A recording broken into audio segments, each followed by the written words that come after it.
a married lady with children and with grandchildren.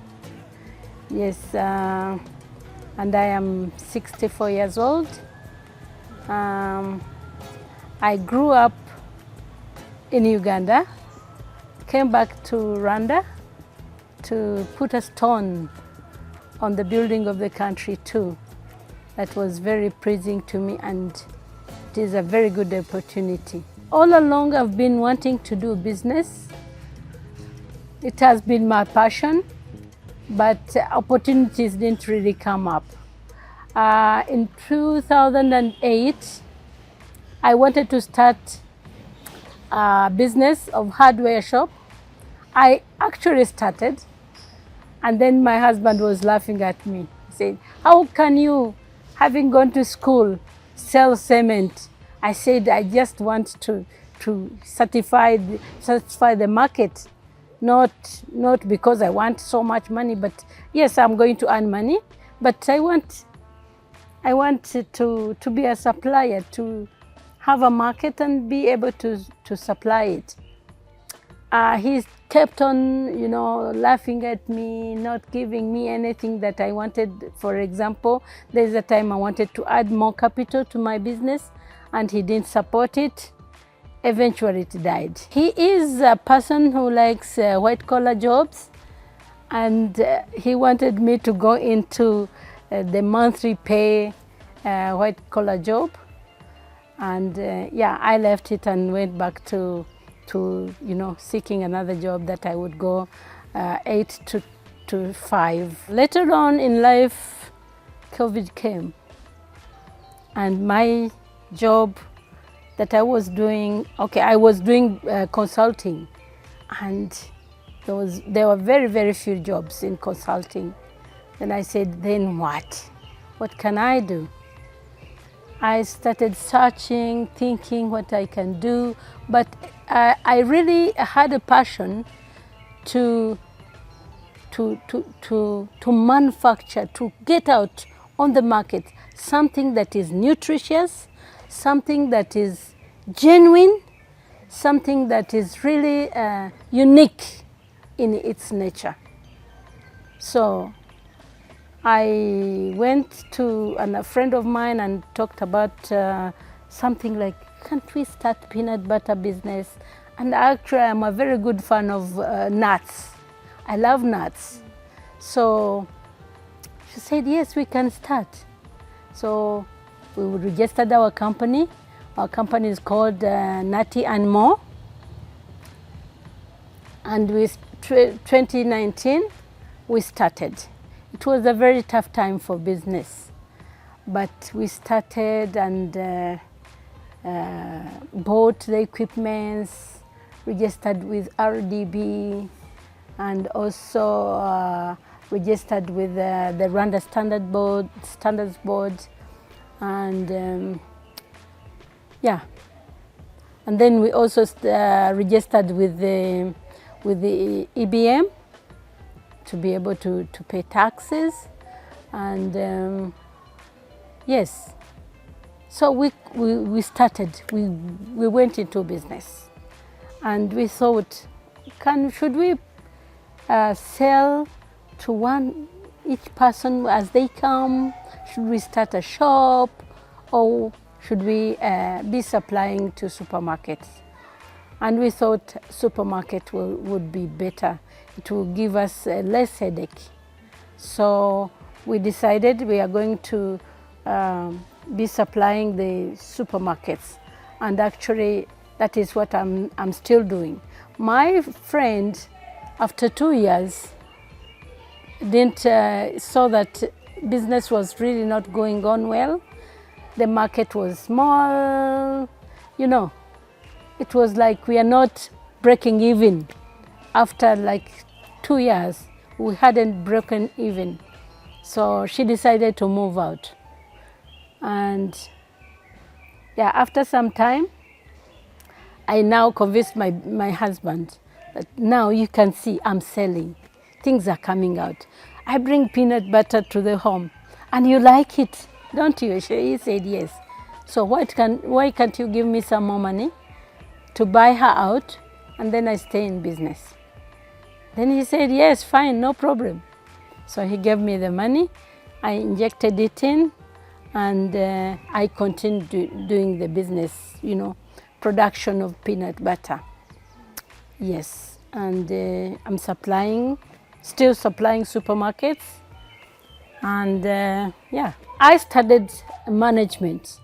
I have MBA, and really focuses on the strategies of business, but I didn't think it would really come out. I thought of course I was coaching other people to do business, but I thought, maybe this is very difficult. Where will I get the market?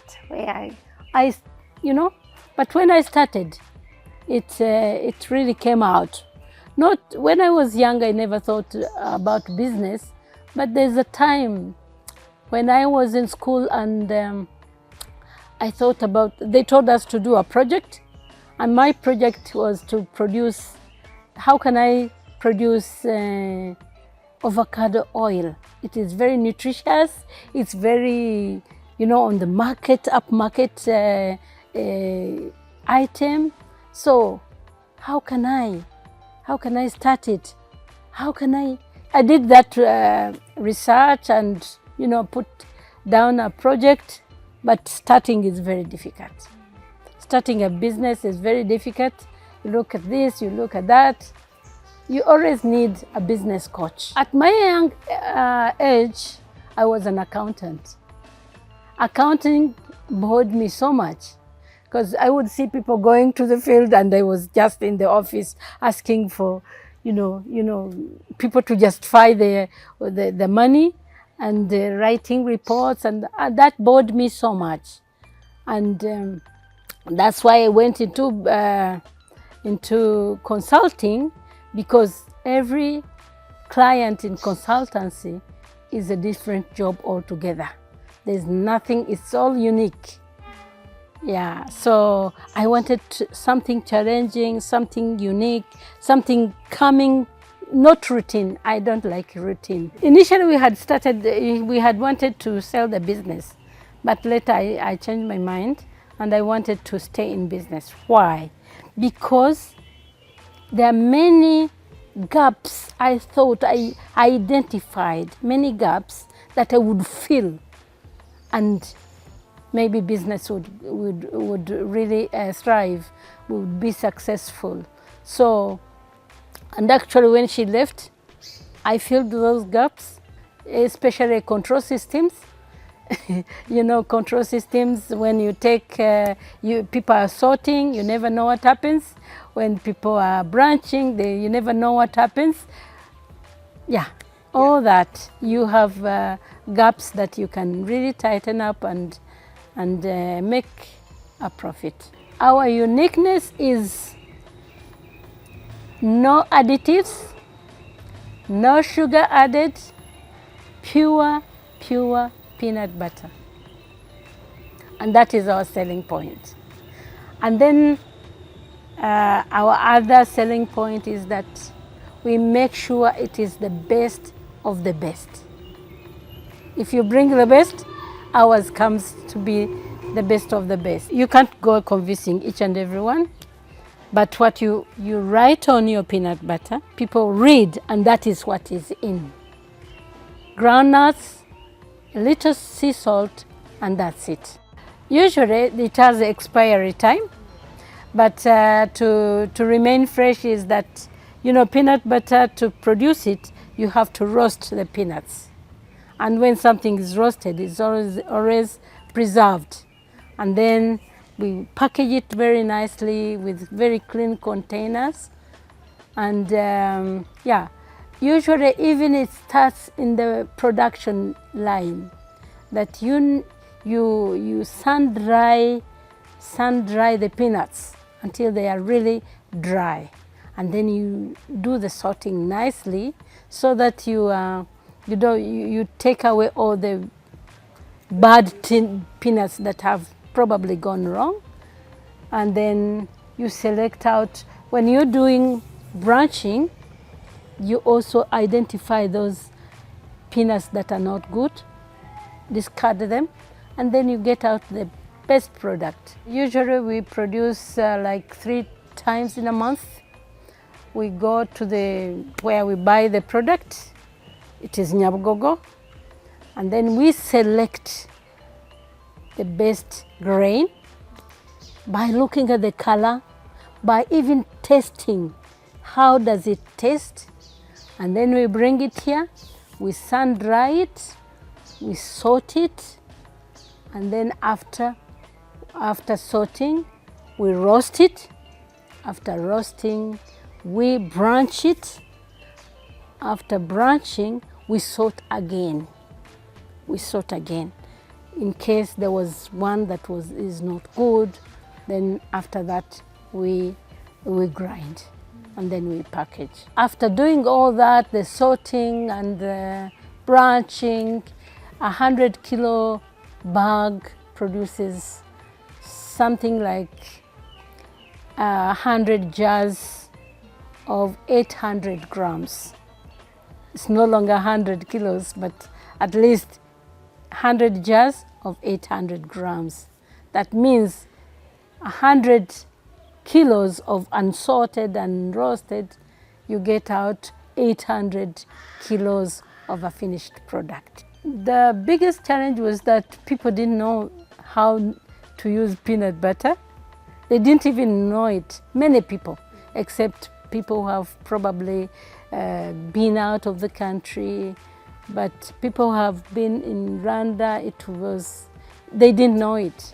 So it was a matter of, telling them to taste. And usually there's one time I went to a symposium and I had to take spoons for people to taste. Please taste, please taste. This is only, groundnuts. The other challenge is that I'm not really that big in the market, so, I haven't satisfied the market, but, the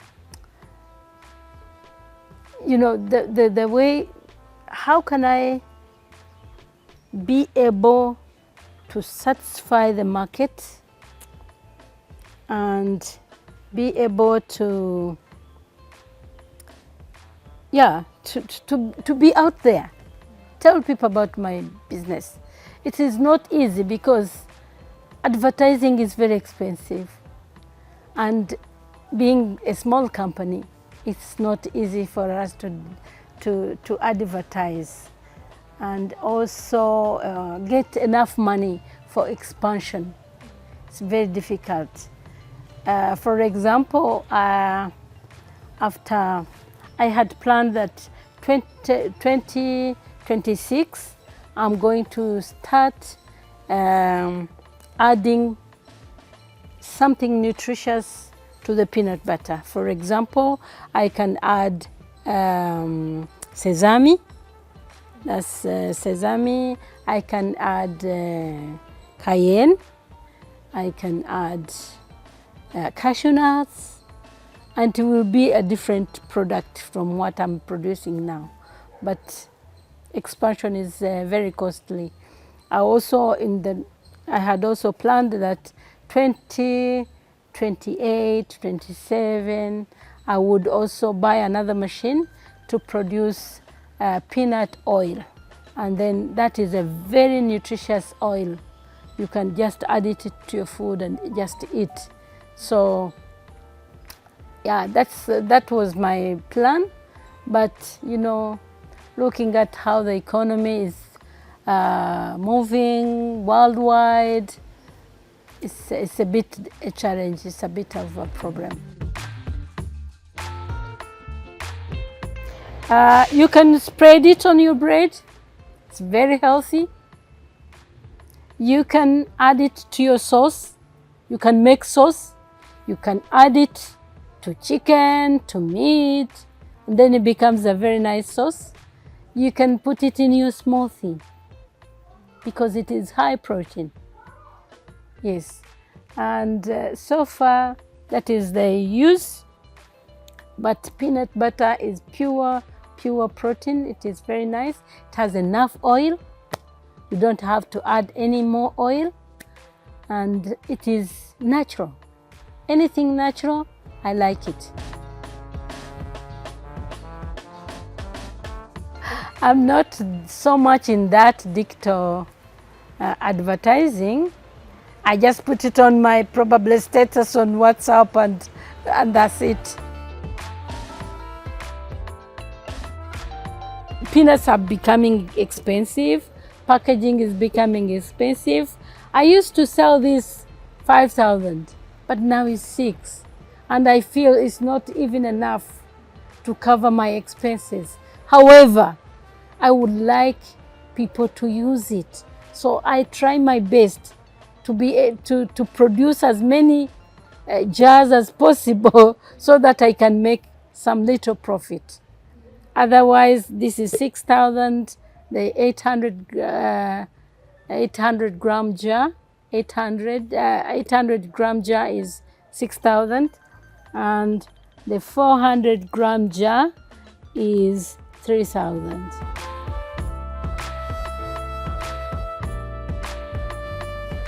Well, stay on the market is to produce the best quality of a product.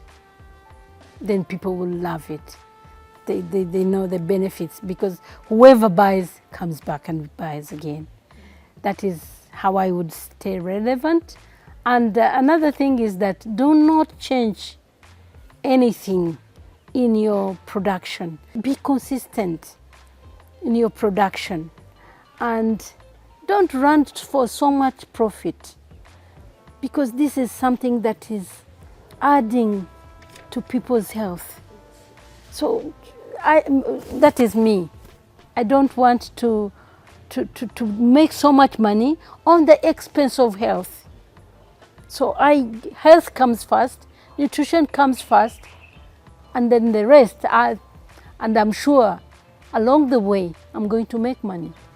Women are very, very important people in any sector, because women are keen to do good things.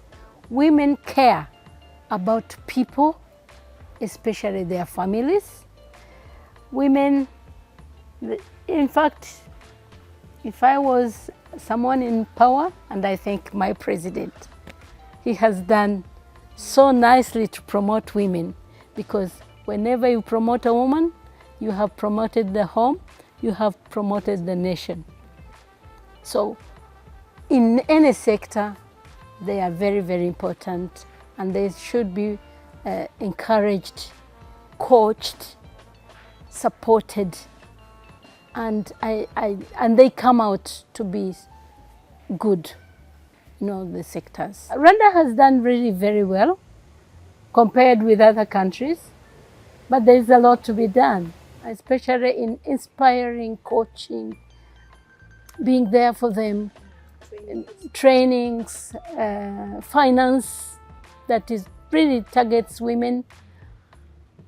Because, for example, in my case, if my husband didn't support me the second time, probably I would have failed. I wouldn't be where I am now. So women should be supported in all ways.